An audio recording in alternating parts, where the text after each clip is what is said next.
Setting up your It's streaming meeting. live on Facebook. I'm so excited. I got a little message. I think we succeeded. All right, let's see. Redirecting to Facebook Live. Let's see. Where am I? Where are we? Facebook.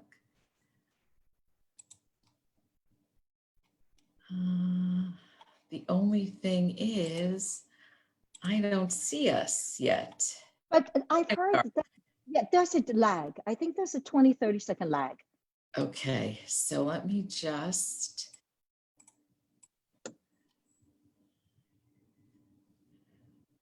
Oops. Right. Oh dear, hold on, wait.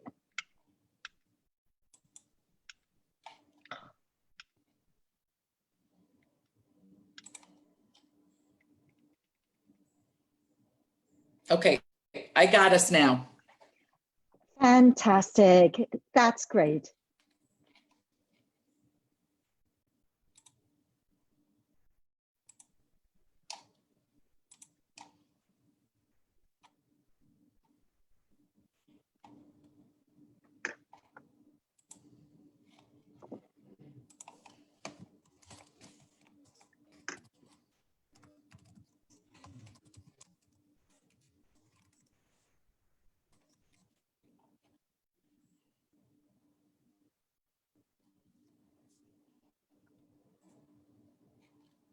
Okay, let me just make sure.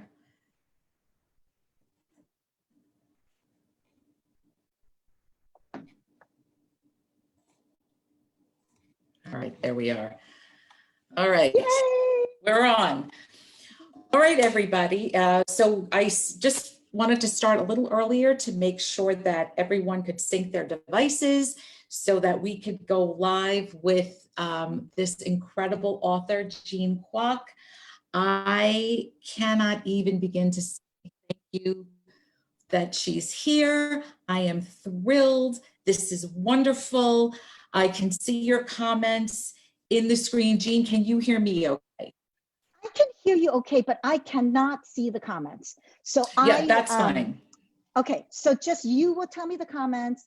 And like we said earlier, you know, if we don't get to your question or comment during this video, please don't worry. I'm going to go back on. I'll go on the Merrick Library Facebook page and I'll go through and address all the comments. Maybe not tonight because it's already getting late here, but I will go on tomorrow. So don't worry if we've missed you. We will, you know, get to your question. Excellent. Okay, so I'm sure everybody heard that. If you get a question in on the chat on the side of the page, I can see your comments and questions, and then what we'll do is we'll go from there.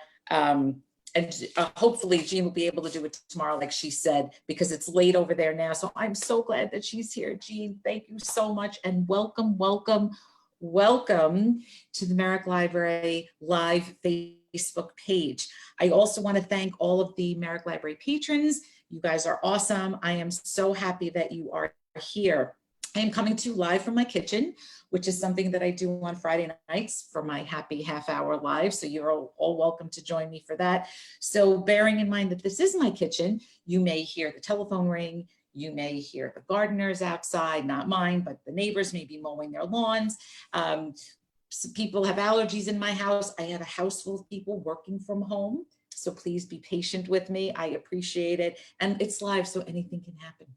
Okay, so having said that, welcome Jean Kwok to Merrick Library's Facebook page. I'm so happy to have you here. Well, Carol Ann, thank you for having me. Thank you, Merrick Library. You guys are amazing. I know you guys already had, a bunch of people already had a book talk last week with the great Carol Ann. And I'm so thrilled to be here to talk to you and to talk to people who aren't with Merrick Library, who might also be watching. You know, just a big shout out to libraries and librarians in general, because I was a kid who was very poor. And the only books I had were really books from the public library. And my library was just such a safe, beautiful, wonderful spot in my childhood. And it's something I'll always be grateful for. And, you know, librarians and libraries are still some of the most wonderful people and places I know today. Right. That's wonderful. That's wonderful. Like you said, I did have a book discussion last week. We did a Zoom book discussion, and there were close to 40 people there. Wow. It was amazing. We were so thrilled, first of all, to see each other, and second of all, to talk about such a rich, powerful, and beautifully written book. I do want to mention, I have my pages here somewhere, that Searching for Sylvie Lee has been featured and recommended by the New York Times, Newsweek, CNN, Time Magazine, the New York Post. It was a Today Show book club pick, Forbes, Oprah, People, Entertainment Weekly, Good Housekeeping. I mean, this goes on and on and on, this list of accolades. Unbelievable. It was a beautifully, wonderfully discussed book, and I'm just going to let you take it away a little bit now to talk about what the book is about. This is a no spoiler zone, folks, so just keep in mind that we are not going to be spoiling any information, so be mindful of that in your comments. Take it away, Jean. Oh, right. And about the non-spoiler, I mean, the thing is, we don't want anyone who hasn't read the book to, you know, be upset by anything they might hear today. But of course, if you, for example, want to ask about the ending, you can just ask about it in couched oblique terms so that those of us in the know can kind of know what you're talking about. Just, you know, put it very generally so that it wouldn't ruin the surprise for people who might not have gotten there yet. But anyway, so Searching for Sylvie Lee is a book that's very close to my heart because it is inspired by the real life disappearance of my own very beloved brother. And Searching for Sylvie Lee is about, it's a family drama about what happens when the older, dazzling, successful, beautiful daughter of the Lee family, Sylvie Lee, goes to the Netherlands to visit her grandmother who is dying and disappears. And it's about these long buried secrets that tie together Sylvie, her younger sister Amy, and her mother Ma. And when Sylvie disappears, it is up to Amy, who stutters, who's always considered herself less beautiful, less smart, less accomplished, and she's always been in Sylvie's shadow. It's up to Amy to kind of pull herself together and find out what happened to her beloved older sister.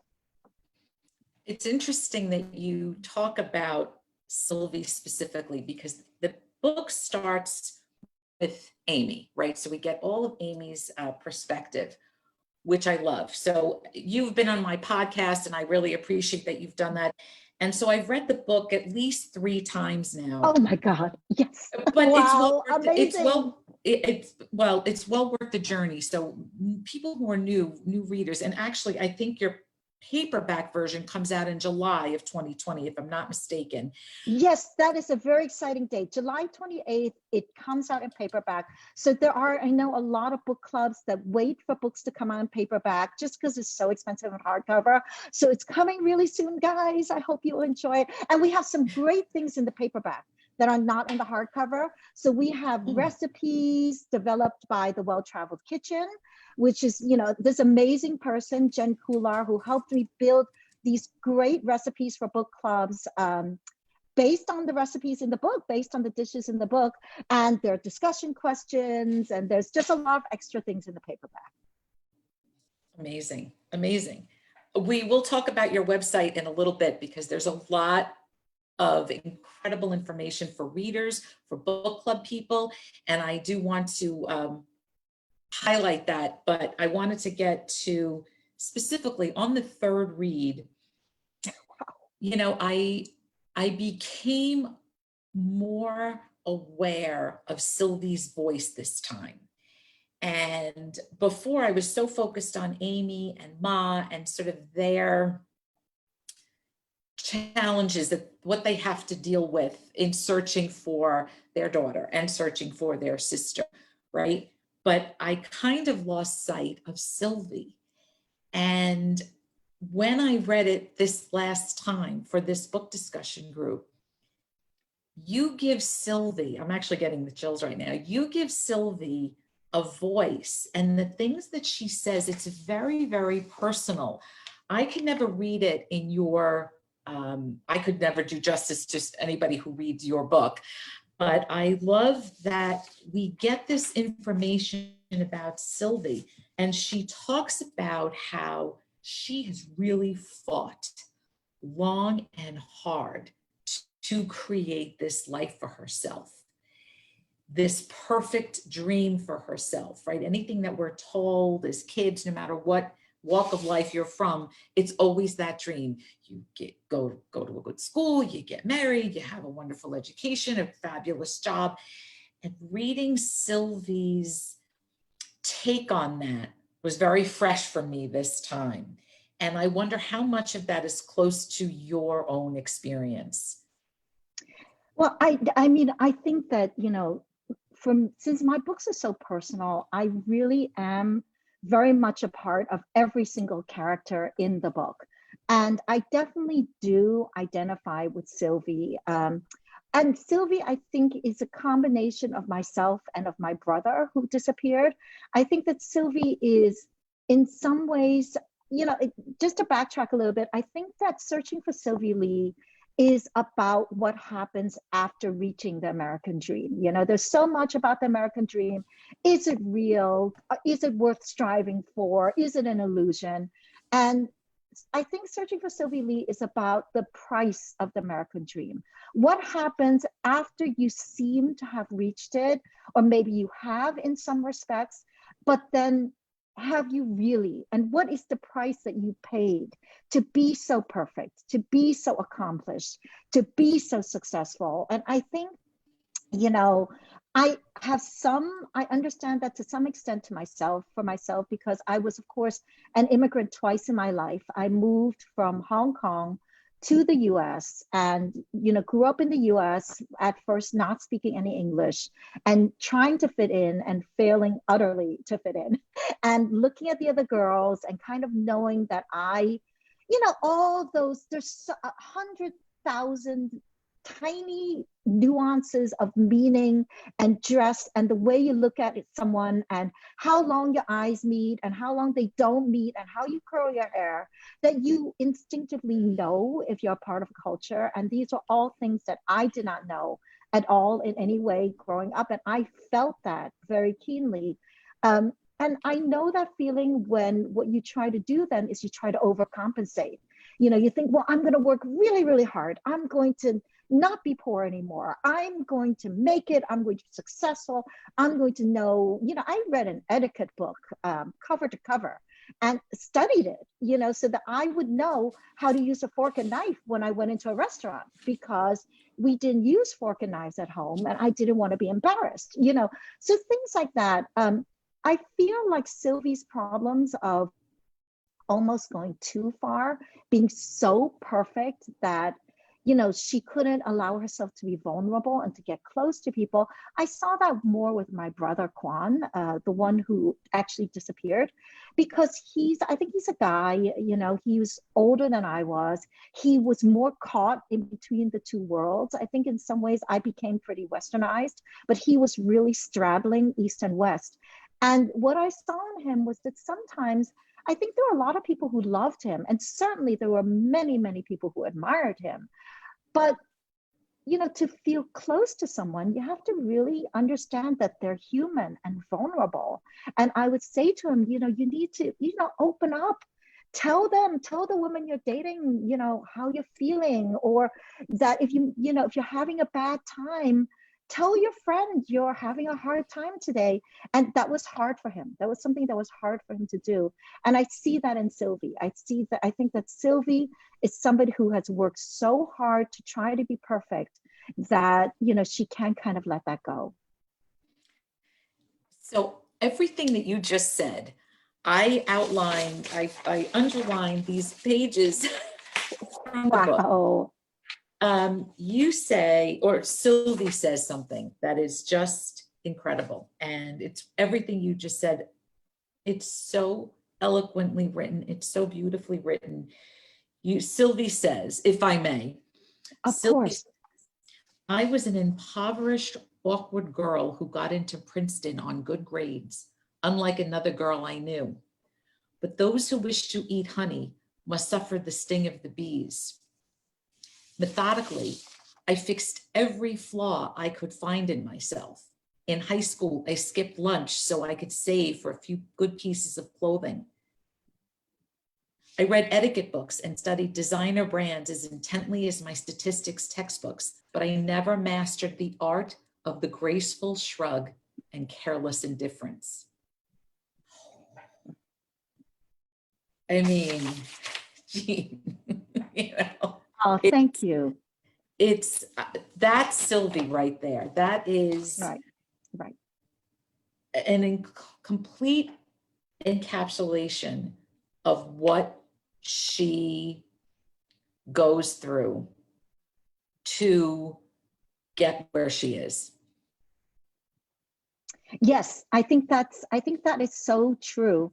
And you know, another thing about Sylvie and the way the book is designed is that figuring out how to tell Sylvie's story was really important to my being able to write this book, because you know, I've in my first two books are Girl in Translation and Mambo in Chinatown, and those are books, both books told from a single point of view with a single narrator. And I actually didn't want to get into multiple narrators because I think as a reader, I get so close to a narrator and I don't want to let them go. You know, I hate being close to somebody and suddenly you're jerked away and then you're, you know, in a car plunging off a cliff. Like I hate that, you know.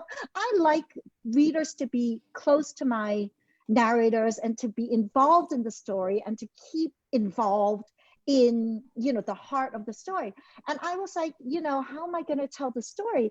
And then I thought, well, you know, actually, if I backdate Sylvie's timeline, so that what happens is that Ma and Amy are talking in the present, but Sylvie is speaking 1 month ago. And Sylvie, a month ago, didn't realize she was going to disappear either. That unlocked the whole book for me because I thought, well, that means that we can hear Sylvie speak, we can see Sylvie's life without spoiling the ending. And so, you know, Amy is, you know, finding clues and trying to figure out what's happened. And she finds all these interesting, crazy things that happen to Sylvie, she thinks. And then meanwhile, we get to cut to Sylvie and we see what happened. And of course, then those new issues are raised when we watch Sylvie's life as well. But that intertwining of the three narratives was kind of what, you know, really unlocked the book for me, because then I thought, oh, the reader is still focused on the same issue. It's still focused on where is Sylvie and who was Sylvie. And it really is a book about searching for Sylvie Lee in every sense of the word, right? Literal, metaphorical. Who is she? Where is she? What is, you know, what is actually behind her? What's in her heart and what's in her soul? But then we can circle around that one core from Amy's perspective, from Ma's perspective, and from Sylvie's own perspective. It's the way you do that. You know, I look at that and think, I could never, I can't even, you know, Oh, I can get dinner on the table, but the way, me too. yeah, but to put it that way, that the book is really throughout the whole thing, you are searching for Sylvie. You know, you really want to, everyone's looking for her. And she's also self-examining as we go along, which I think is just, I mean, it's really, I don't know how, listen, that's why you're the fabulous author that you are. And a lot of people are mentioning in the comments how much they loved Girl in Translation. And I also loved that book. Also very, very personal.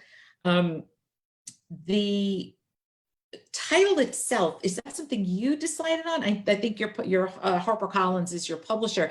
Did you have an editorial assistant helping you choose that? How do you come up with that title, or was it very organic?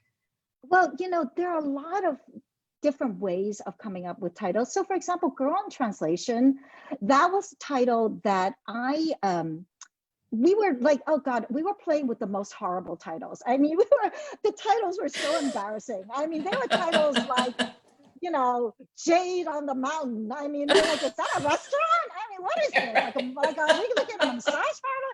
You know, so like I can really think of some really, really bad titles. And then with my debut novel, Girl in Translation, I was actually trying just to tell a friend of mine who, you know, is an English teacher in a high school in the Netherlands. And she was like, so she said, if you were just, she'd read the book, but she was like, if you were just describing to me, what is that book about? I said, well, it's actually a book about a world in translation, you know, a girl in translation. Oh. And then we were like, oh, that's it. Oh my God. So yeah. And searching for Sylvie Lee, I have to say, we also like were looking for the title. And you know, with these books, I mean, I write them, I work really hard on them, but I do have a fantastic team. I have an incredible editor, Jessica Williams at William Morrow, who acquired the book and is an incredible reader, and who edited the book together with me. And we were kind of chatting about the title the whole time. And she was like, you know, I would just love kind of a really specific title. And I had a list of titles and she had a list of titles. And she said, you know, she said, searching for Sylvie Lee. She said, I love that. Would you? I said, I love it too. So that was, from that moment on, when we heard it, it just sounded so good and so right. And it worked on so many different levels that we knew we had You had a winner. Yeah. But you know, the funny thing is also the cover of the book. I don't look. Okay, so I'll just show you guys. Can you guys see it? Okay, so you see on the cover, there's basically, it's this beautiful water scene and there's a girl, right? And she's walking there in the purple dress. Well, they were looking for a cover design for the book for a really long time. And they found this picture and the water is really, really shallow in this way that often occurs in the Netherlands. So they saw this picture and then they were like, oh my God, it was actually taken in the Netherlands. So like, how cool was that, right? So they showed me a mock-up of the first cover. And I was like, you know, I love the cover, but my editor and I, Jessica and I, had the same reaction, which is I was like, in the original picture, I'll just show you the picture again of Sylvie here. She was wearing this flowery, very poofy blue and white dress. And it was really pretty. I mean, I love the dress. I love the model.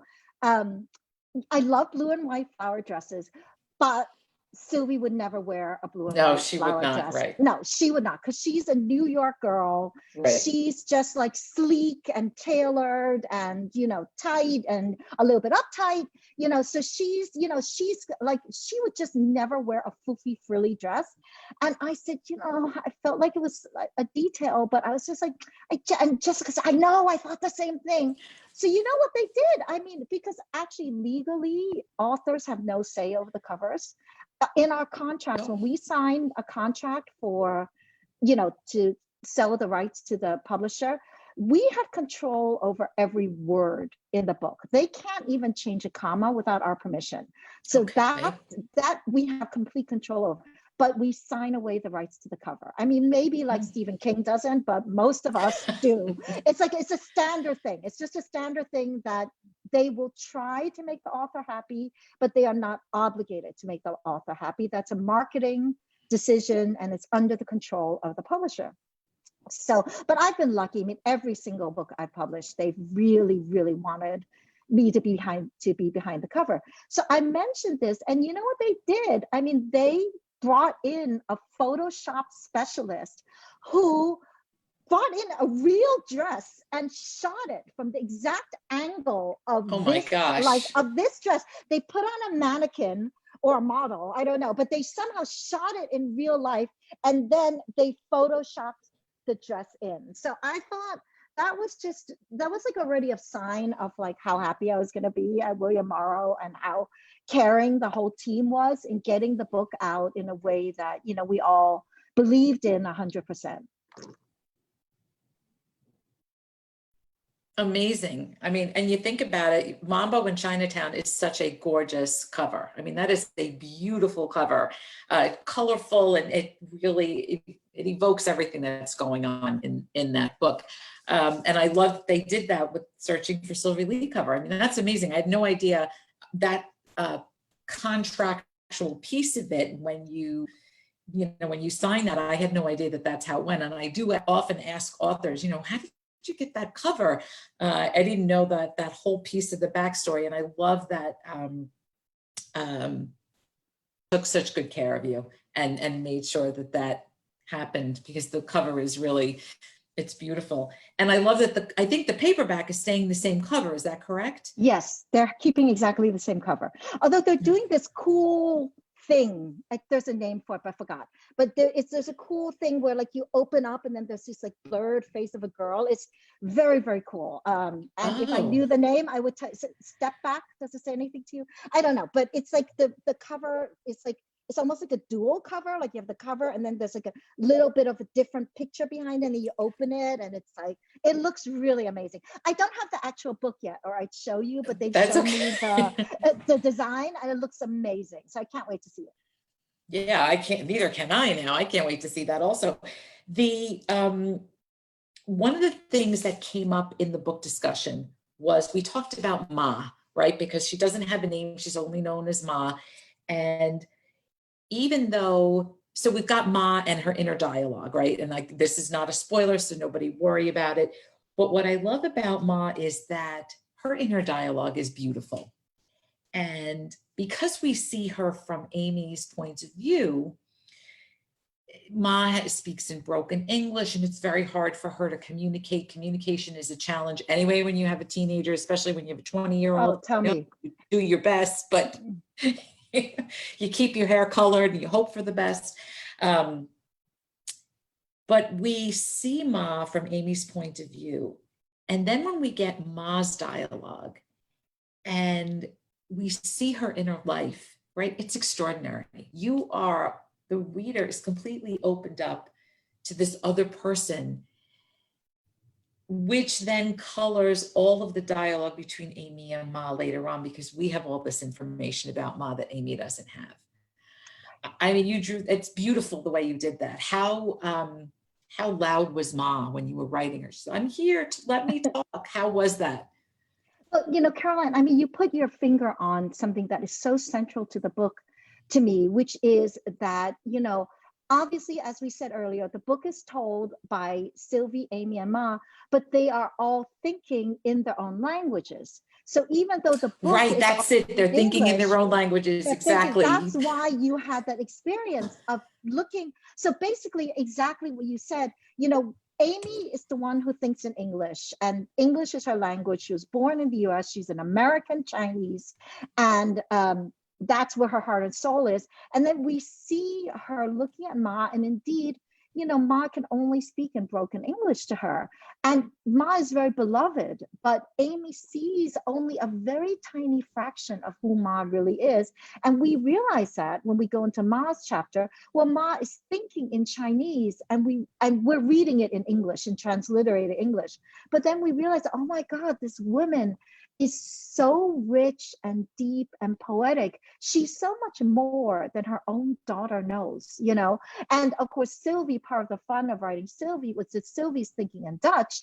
So Sylvie has all these Dutch expressions because Sylvie grew up in Holland. Sylvie was given away as a baby. You learned this in the first chapter. Sylvie was given away as a baby to her grandmother, who was living with family in the Netherlands because Ma and Pa were working class immigrants and couldn't afford to keep a baby.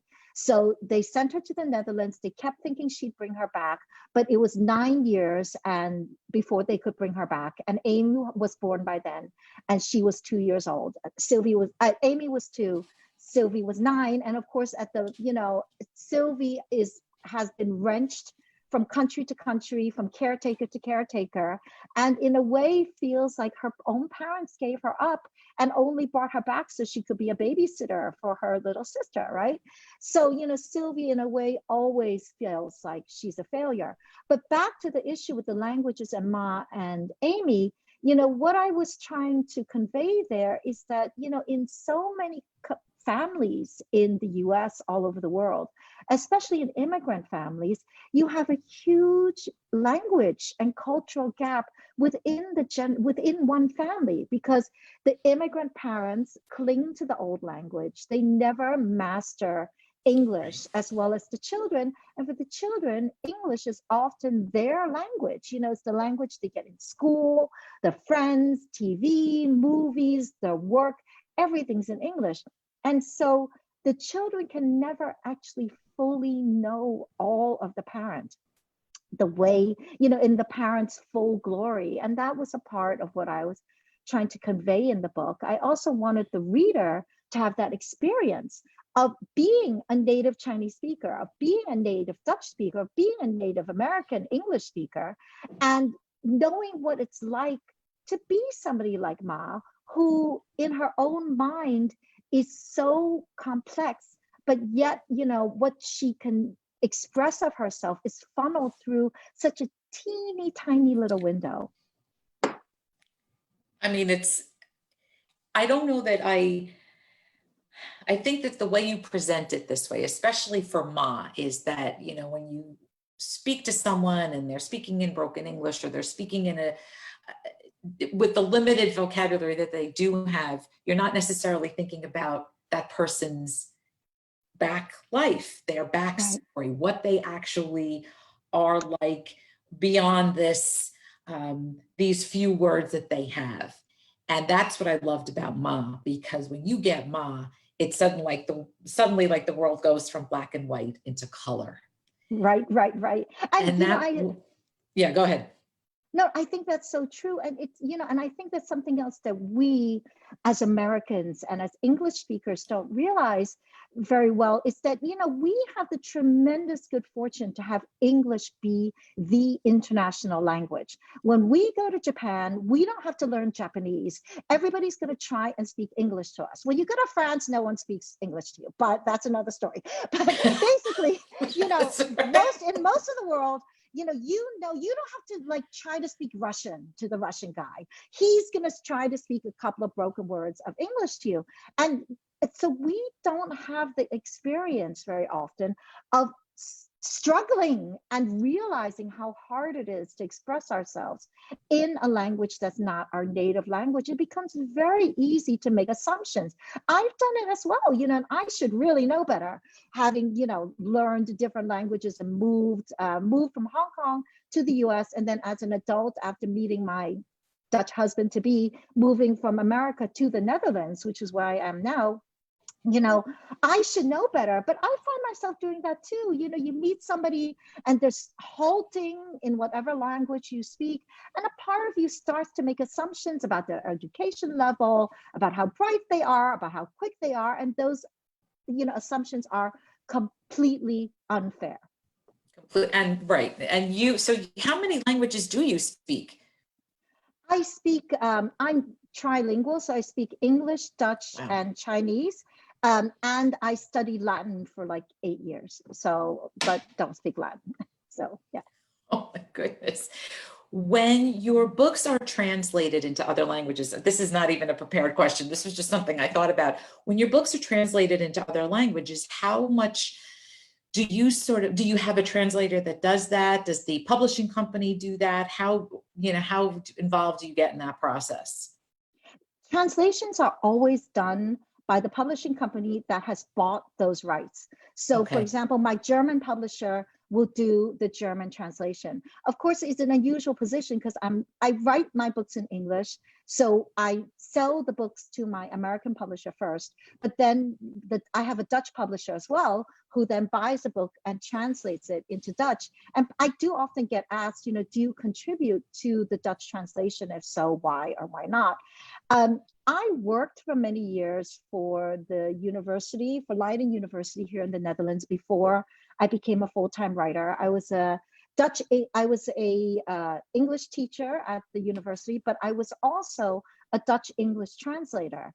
And what I learned from that experience is that as a native speaker experiences a language in a way that it's very, very hard to replicate. And I speak Dutch fluently, but I'm not a native Dutch speaker. And I remember I would do translations for Dutch people of their Dutch text to English. And I promise you, when I handed in those assignments, they were perfect because I'm a perfectionist. They were perfect. And then I would give it to them, this thing in perfect English. And then I would watch the client go in and mutilate the text. Like every time, 100%, they would go in and make changes to it. Why? Because they would make it sound more Dutch. Because when it sounds more Dutch, it sounds more fluent to them. It sounds more natural. I just be like, Authentic can I almost. kill you? Yeah, can I just kill you now? But but that taught me something. And what that taught me is that the Dutch that I like the best is the Dutch that sounds most like English. But that is not the best Dutch. That is not what a native Dutch speaker will feel best reading. So I appreciate my Dutch publisher very much. I love them. I appreciate the Dutch translator, but I don't interfere. Only when they have questions, then they'll approach me and I will clarify, as any of the translators. Often they'll come with questions, just as the audiobook narrators also come with questions about how to pronounce words, names, etc. And then I will clarify, but I let people who are good at their job do their job. Do their job. And as far as the audiobook for this, I know that each voice, and I know that this is typical for audiobooks in general, but I like that each one of the voices in the audio version, I loved hearing Ma. I think that was the one thing. And most people who know me know that I'm not a big audio listener, but I did want to listen to this book for that very reason, to hear Ma speak. And because like I said, not only to get a little obsessed with Sylvie in this book when I read it like the third time, but I really kind of wanted to hear Ma. And I love the narrator and what she did with Ma's voice. I thought that was incredible. She is a fantastic narrator, and they all are. And I was also lucky in that I got to pick the narrators for the audiobook. Oh, wow. Yeah, no, I did. So they sent me a short list of the top 5 or 10, I can't remember, for each category. And then I listened to their tapes, and then I listened to books they had done. And they're all really accomplished, not only audiobook narrators, but real actresses, for film and TV and stuff like that as well. And it was, it was hard because you want the voices to be distinct from each other, but they also have to sound good together, so they have to kind of make a harmonious composition. But I thought they were just so talented. And I think a talented narrator can read with so much feeling, can bring so much more to the book than somebody who's not a great reader can, like me. So when I hear like a great narrator or actress read my work, I'm like, oh my God, that's so moving. So no, I think the audiobook is fantastic. I'm so happy with what they did with it. Yeah, it really, like, again, just to hear Ma's voice was, I got a little comfort from it because I'm worried about her. I don't know why. That whole book just, I got. Right. You love Ma. I love Ma. Everyone loves Ma. Yeah. And you get concerned about her and you're thinking about her. The other thing I wanted to ask is, how hard was, so I know that the book opens, it takes place in Queens. No, yes, Queens. When you came over with your parents, you came to Brooklyn, is that right? Yes, we were in Queens very briefly, but then I grew up in Brooklyn, yes. Okay, Brooklyn girl here, just very different, I'm sure, but still. And I like that when Amy is sort of walking down the streets in Queens, and it's the hustle and the bustle, which, when you read it now, when we're all in sheltering at home and staying safe, I kind of was listening. She talks about the bus going by and the car going by and people are commenting and saying things to her. And I thought, oh my gosh, I just missed that general lifestyle, just being able to go out and walk past people and Right, listen to right. the bus and the cars and the honking and, you know, the light changing and hurry up and like all of those things.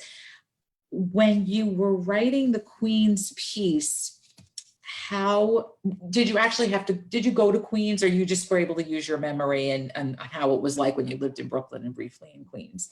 I do try to go to all of the places I write about if I can.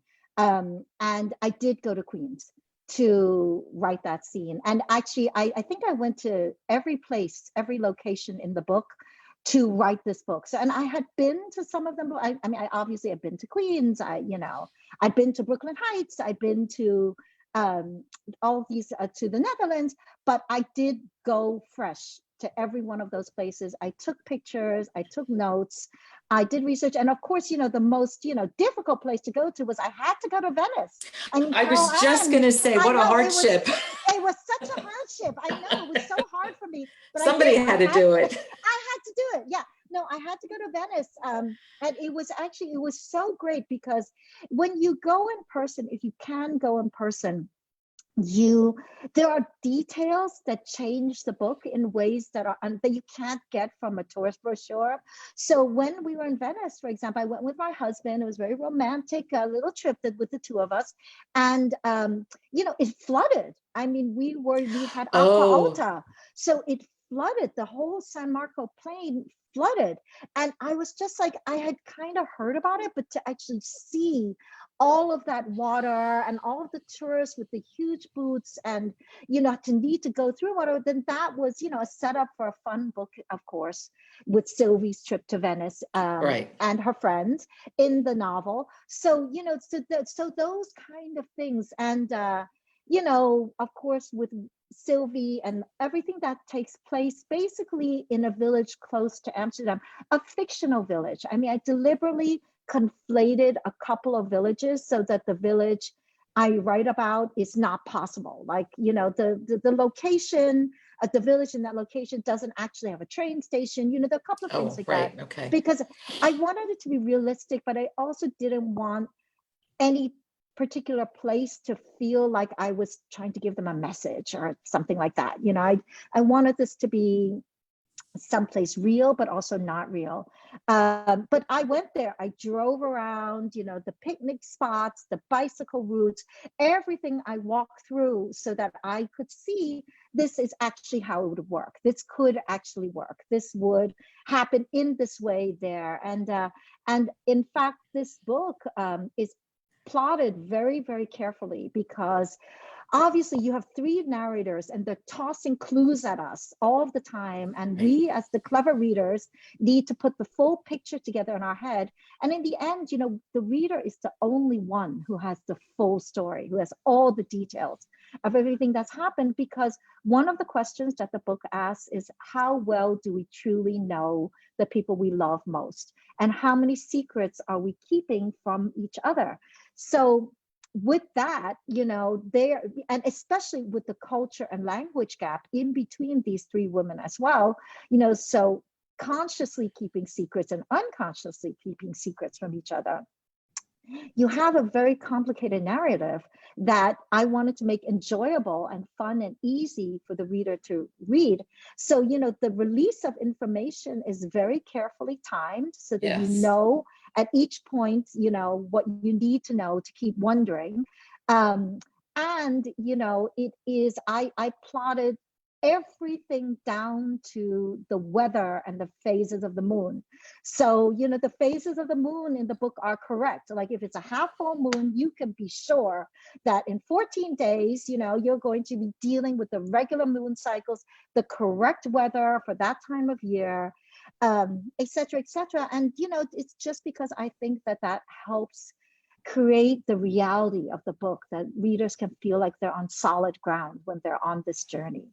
I love that you're mentioning this because if anybody was at the book discussion, I don't know how many people are in right now that were, a few I see that were at the book discussion who are on this live chat.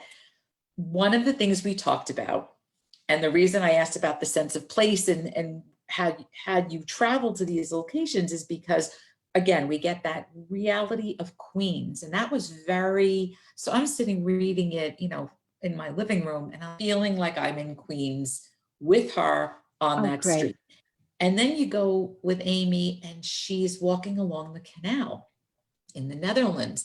And she looks up and she talks about the trees and the way the sun is hitting and sort of the breeze and the smells. And I have never been to the Netherlands. I hope one day that'll happen in the future. But I was there. I Oh, was there great. doing that. And there's another scene where Sylvie is in a car, and one of the readers said, one of the women in the book discussion said, I was sitting in that car with her Oh, at the yes. time. And then, you know, that's like the home run. That's the golden ticket, right? I mean, it's great that you're able to put all of that level of detail that grounds the reader in that story. It's very hard. I think that's probably very, very hard to do. So one of the things that we did talk about, I'm going back to it, is that sense of place and location for people who've never been to these locations. One of the book discussion people was like, well, I kind of drive through Queens, but I've never been there, or I've been to the Netherlands 3-4 years ago, and that's exactly what it's like. Oh, great. So Great. it was nice to yes, actually one of the ladies in the chat right now, Carol, just said the descriptions were terrific. So Oh, about that, yeah, how lush and beautiful it is. Yeah. well, that makes me really, really happy. And I have to say that, you know, I used to struggle with writing description because I have to tell you, I might be one of those people who can sometimes skim through description in a book, you know, if it's like really long-winded, I feel like it's not getting anywhere. I have been known to do that. And I thought, how can I stop people from doing that in my book? You know, and you do need to have description because you do need people to be physically in their imagination somewhere Right. else, especially because nowadays, you know, we can't go anywhere. Like, why not travel via the book, right? And what I think what kind of unlocked it for me was that I realized setting is always a way of revealing character. You know, no two people are going to see the same landscape the same way. And so, for example, the Netherlands, you know, those flat fields of the Netherlands, it's like to Sylvie, that's her homeland. When she comes back to the Netherlands, that's the place where no one expected her to be the perfect, beautiful Sylvie. Right. That's where she grew up. It's like that's the familiar feeling of home when she comes back into the heart of the Netherlands. But when Amy goes after her to try to find her, she finds it this terrifying country filled with extremely tall people and almost like a kind of mystical fairy tale that has swallowed up her beloved older sister. And then when Ma thinks back to the Netherlands, Ma thinks back to the time when she gave her baby away. You know, she went to the Netherlands, put her baby in her mother, in grandma's arms, and she left her there. She left Sylvie there. So, you know, because she couldn't afford to take care of her in the US. And so for Ma, the Netherlands is this, it's a black land of tears, of rain and of weeping and heartbreak. And that was what made me realize that's what setting has to do. Setting has to actually consciously or unconsciously make the reader feel, you know, that's what you want. I mean, I don't know what to say to that, but that is exactly, you know, you can read books, and you can think that you know that, but you don't always know that. And Right. so hearing you say it is just sort of like putting all these pieces together for me, especially because I think Ma calls the Netherlands, does she say the land of tears, or she has some kind of an expression that she refers to it. That's right. And, you know, when Amy gets on the plane for the first time, she's never been anywhere. And she Never. lands in this beautiful place, although she is trepidatious and she's frightened, and she, you know, like any new place, you know, she's got to figure it out as she goes. But where's Sylvie? You know, where's Sylvie walking down that canal? Where's Sylvie trying to figure it all? I'm sorry, Amy. Where Amy walking next to the canal and seeing all these beautiful things, these little moments of joy for the first time. Even though she's not there for a joyful reason, but she's like looking around, taking a deep breath, saying, "Oh, I know why it's lovely here. I understand these little things. And for Ma, it is a completely different experience. So for you to go from, say, I know that you lived in Queens and Brooklyn for a while, and then you moved to the Netherlands. So in my mind, I'm thinking, is this just like gingerbread land and beautiful? Like, what is it like for you to leave that? Not that the city is harsh, but there's some sharp edges, right? And then you move to a place that's very different, I would imagine. How was that transition for you? And did any of that come out in any of the books that you wrote? Well, I mean, definitely, you know, actually everything that Amy does wrong that happens to her happened to me, you know. So, you know, it's like, I mean, Amy has a series of bicycle accidents. I have had many more bicycle accidents than Amy has had.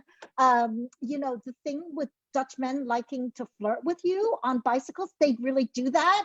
And it's very, very bad when you can barely ride a bicycle like me. So, you know, that leads to like much crashing and fear of drowning. So like, you know, for example, there's scenes where poor Amy's trying to ride her bicycle for the first time in the Netherlands, and guys are winking at her, and one actually throws himself onto the back of the bike. Well, that happened to me. I mean, so I was riding my tiny little bike to the university where I was teaching, and this huge guy, like huge. I mean, what are you thinking? Like, he's huge, like he must have been 6'5" or something, threw himself onto the back of my tiny little bike. And I was just like, wow! So we headed straight for the canal. I mean, straight. And thank God we ran into a tree, because I can't swim. Like, Sylvie, I can't swim. So we ran into a tree, we crashed and toppled over, and he looked just as surprised as like I did, because I guess, you know, a normal Dutch girl would have kept her balance and been like, hey, what's your name? You know, I was like, oh, why did you assault me on my bicycle? And he was like, I'm sorry. And I said, why did you do that? And he said, I wanted to come along. I was like, oh my God, what kind of country is this? You know?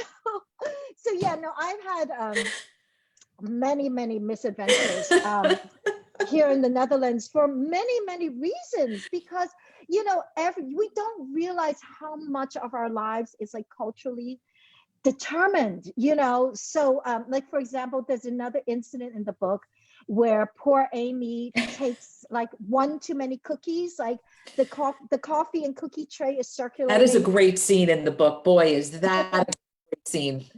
Right. Well, thank you. Well, she takes 2 cookies, and then when the tray of cookies gets to the last person, she realizes that the hostess had counted the cookies and everyone was supposed to take 1 cookie, not 2 cookies. And the last person did not have a cookie because Amy had taken 2 cookies. Now that happened to this Italian guy I knew who, you know, was somewhere extremely fancy, like the ambassador's house or something, with a coalition of, you know, big, important Italian business people. And one of his colleagues was hungry and took 2 cookies, and that tray went around to the room, and the last person didn't have a cookie because he took 2. You know, so it's stuff like that, because a Dutch person would never take 2 cookies because it's considered very rude to take more than 1 cookie. You know, us Americans, we're like, hey, an extra cookie, yay! You know, it's like not a big deal. So and yeah, we always offer too much food anyway, right? There's always so, but everyone's bringing leftovers, so we don't think of it that way. I would never count my cookies. Never. I mean, never. You come to my house, you can have as many cookies as you want. You know, really. Like, I'm going to put a big bowl of cookies out, and I'm thrilled if people take 3, 4, 5 cookies. You know, it's just, but it's a different culture. Chinese are also different in that way. You know, Chinese are like Americans in that we like to feed people if they come over. We're happy if they eat. It's pretty easy to have someone over for dinner. You know what I mean? It's not a big deal to invite someone over for dinner. Here, I mean, you could like know somebody 20 years and never be invited to dinner. So right. It's not that the Dutch are cold people. It's just that the social the social ways of dealing with people are different. You know, they're just different rules. And every culture has its own rules. And so when you move around enough, you start to realize that, oh, what I'm doing isn't self-evident. It's actually a rule that I somehow picked up along the way. Well, think of it this way. If I'm riding my bike around town, which I, really, I mean, you can, but if you're riding your bike around town and some guy hops on the back, my instinct to, start tussling or screaming, try to get him off Right. the bike. I mean, were you with your husband when this happened? Like, were you together or were you sort of dating? Of course not. No, I was alone. He wanted to pick me up, Oh my God. No, but yeah, I mean, did you go home and tell your husband, say, honey, you'll never believe what happened to me today? Yeah. My bike was totally busted. So, yeah, no, but I mean, I have to say though, that honestly, like I am much more like of a deadly weapon on the bike than other people are to me, because no, I'm not, not very coordinated on the bike. And the Dutch are like the most brilliant bicyclists in the world, because they start biking when they're like 3 years old, so they can go like woo right around you. And if they try to do that to me, I'm like,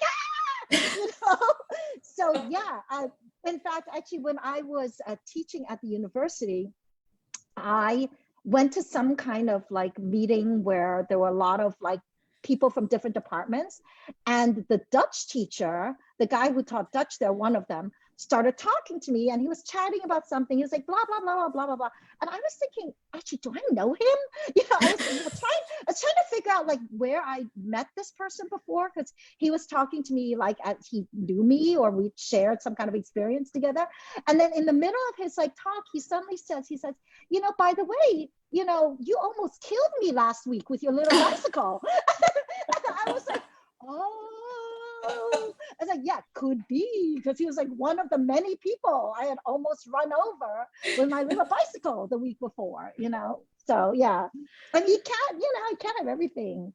Yeah, I have to say, I think the worst thing I ever did on the bicycle was I was like riding along this street, and in Holland, a lot of times, sometimes the sidewalk and the street don't have a curb. They just have like a different type of brick, so that, you can kind of go back and forth. So I'm like riding along this way, and there's this guy in front of me who's like blocking my way, and I'm just trying to get around him and not lose balance. Of course, what I should have done is I should have gone off the bicycle and walked it. But that didn't occur to me, because I was worried about trying to keep my balance on the bicycle. So I went like this, and I rode into a store. Like into a store. I crashed into the wall. Like they were like, a little Chinese lady just drove into the store. They're like, oh my God, I can't have this. No, I know. So I crashed into the store, but thank God it was like a store with like unbreakable things. Like it was a gardening store or something. So there was nothing that I shattered. It just like fell on the floor, and I could pick it back up again. But yeah. Somewhere there is footage of you on some TV show in the Netherlands about people on their bikes. So you have to be a featured guest, I'm sure. No, that's right. About, like terrifying foreigners and their little bicycles, and, trying to survive them. I know. Oh, everyone in the chat, they're all laughing. They're all saying, this is so funny. I mean, I had no idea. All right. This is like a little side essay. You should come up with like a little book of essays, Travels with Jean Kwok, Oh, right. All my misadventures in all the many different countries I've been to. Yes. But I mean, I am sitting here, I don't have a tissue, crying from this. I know you have to go, so I will not keep you much longer. Jean's personality enriches reading her books. Yes, that is true. That's what somebody else is saying. Ellen, that, and Abby, everyone is laughing from this description of the bicycle. I mean, I don't think I'll get on the bicycle the same way, although I will install rear view mirrors so I can make sure there's no one chasing me to get on the back of the Right. Before you go, I do want to mention, folks, you have to check out Jean Kwok's website. You just absolutely have to, because it is chock full of everything for your book discussion, but forget all of that for your own edification about Jean's life. She is probably one of the most generous people I've ever met. all of the backstory, Jean's interviews. It's an incredible amalgamation of material about Jean's life. I can't recommend it enough. I also love that one of the things Jean does is she talks to middle schoolers and I think grade schoolers about transitioning as an immigrant into societies. It is educational. She's got stuff there for teachers to use. Please just check it out. It is, if you think her books are enriching, wait till you'll see her website. So I do want to give that a shout out.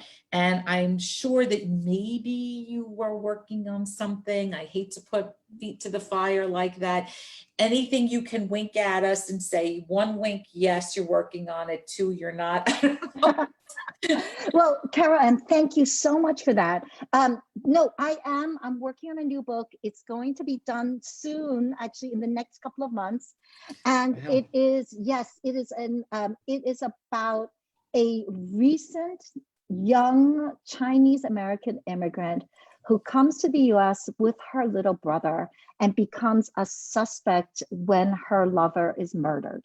Oh. So yes, so it's an immigrant story, but it's also a mystery and suspense novel at the same time. Did you ever think that you would be writing these suspenseful, these sort of literary fiction mysteries? I don't even know how to qualify it, or I don't know what it hits too many genres to even to qualify it or quantify it. But did you ever expect that you would sort of find this comfort in these mysteries? No, actually, I have to tell you, I didn't even expect that Searching for Sylvie Lee would be a mystery. I mean, it turned into one because, of course, it was about, a disappearance. And then it naturally became a mystery, but I did not set out to write a mystery at all. I wanted to, I always try to make a book that hopefully will entertain and enlighten the reader so that they have a great time reading, but also maybe unconsciously learn something along the way about different cultures, about language, about family, about love.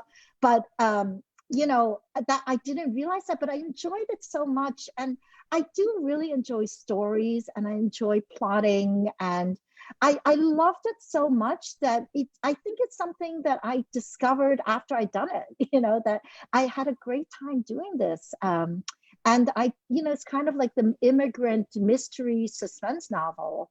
I really enjoy being able to talk about language and culture and race on the one hand, but then setting up this kind of really fun mystery, for the reader to try to solve on the other.